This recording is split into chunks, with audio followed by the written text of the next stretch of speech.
That's when they started hooking me up on the monitoring and all. Okay. Because she was still crossed over,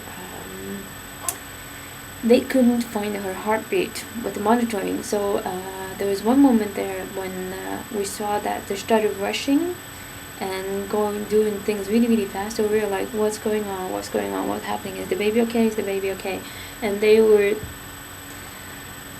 didn't really say yes, but they didn't say no either. But we could clearly sense that they were hesitating. So they instead of using an external monitoring for her heart, they went ahead and broke my waters to be able to place like the scalp electrode. I don't know if that's the way they call it in English, but basically this thing that they stick onto the baby's head. And when they finally managed that, they said, okay, don't worry, the baby's doing fine, we can see the heartbeat, everything's fine.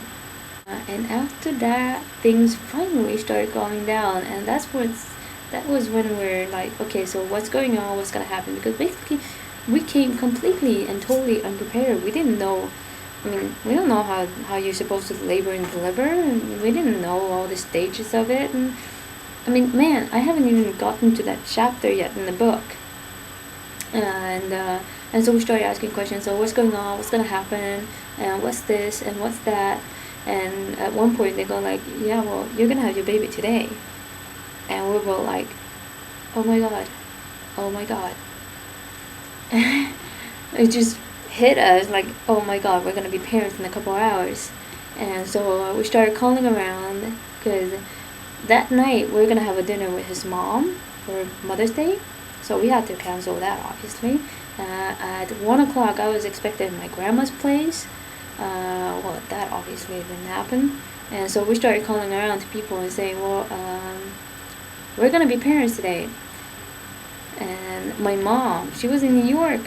So I called her, and it was like 1 o'clock. So in New York, I think it was something like 6 or 7 o'clock in the morning. She was like, Rebecca, what's going on? And I said, well, Mom, I'm just calling to tell you that you're gonna become a grandma today. And she was like, what? No, seriously? I was like, yeah, seriously, I'm in the hospital. And she goes like, I knew that it's gonna happen. And she got really, really stressed out, because actually on the same evening, she was taking a flight back to Brussels. So she was gonna come the day afterwards anyway, but she was kind of like gutted about it. Time-wise, 11:45, we got in, I was 4 centimeters wide. An hour later, they told me I was already at 7 centimeters. At 14:30, they had a look at me again, and I was 9 centimeters and a half. And so there was one point there when Sam and I were both like lying back. Sam was sitting down, and we're just like trying to breathe it out and start shaking, and just basically realize that this is really truly happening. This is not a dream or a nightmare. This is really happening. So I don't know when I started pushing or for how long I pushed. I do know that the pressure, not painful at all at the same way as the contractions were, but different.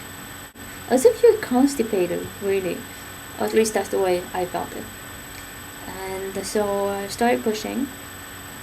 And I can tell you there's one moment there where you definitely feel like this is never gonna work. There's no way this is gonna work.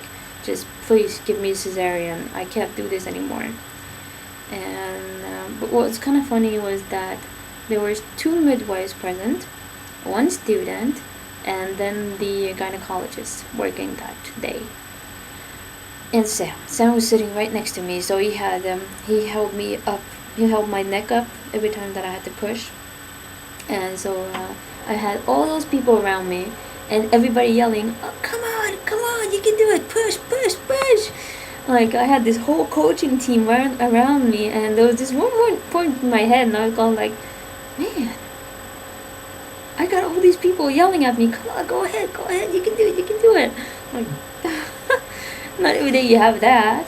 But yeah, at one point they did have to cut me.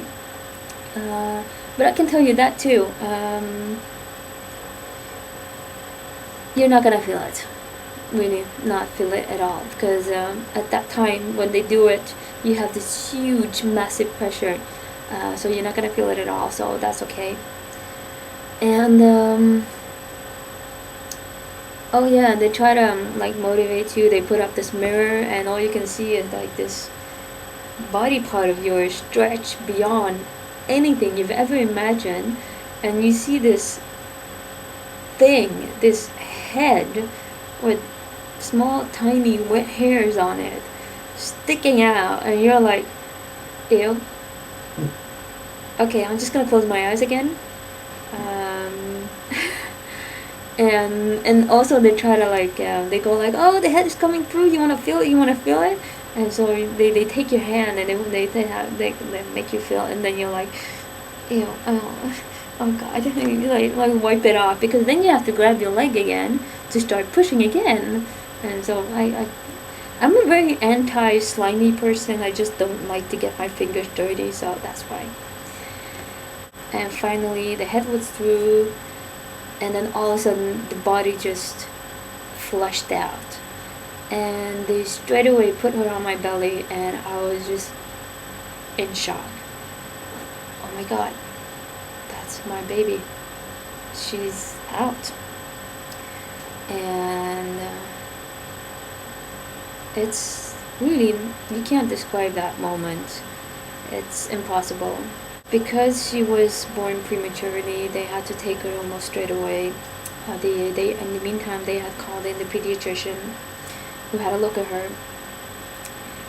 They wrapped her in and came and let me kiss her quick, and then took her away to neonatology. So afterwards, they can't wait for the placenta to dislodge and move down.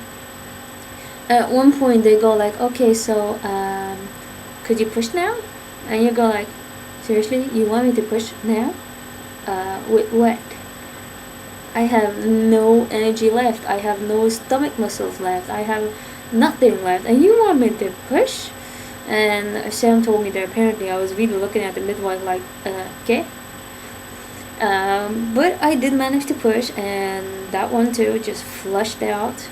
And then came the uncomfortable part, the stitching. Lovely. Because I don't know if the gynecologist was in a bad mood or anything, but she did give me some anesthesia, but then decided that she wasn't going to wait. So I was actually like, are you really going to stitch? I mean, are you sure that I'm numb enough? And she was like, yeah, this goes really, really fast. So I was like, okay. So she started stitching, and sure enough, the first couple of stitches I don't really feel them, but then she kept stitching me, and I was like, ouch, that hurts.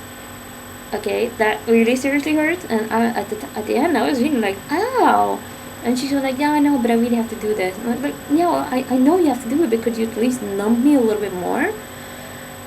And oh, and the best part was that I've heard about dads making this kind of joke, like, yeah, make sure that you kind of stitch her up tight, like, so I can enjoy her again. But no, actually I did warn Sam about not making those kind of jokes. But she was the one that made that joke. She was like, yeah, well, don't you want your husband to get you back the way you were? I was like, what, bitch? After that was done, they took out the epidural, and I could climb into another bed, and that's when they took us off to meet Neema. So they took us into neonatology, where they cleaned her up a little bit. So we got to spend an hour and a half with her until they brought us down to the maternity ward. But yeah, that's pretty much it for my labor and delivery story. I think I probably left out some details. Any question? Don't hesitate, ask. And I'll give you a quick peek of Neema.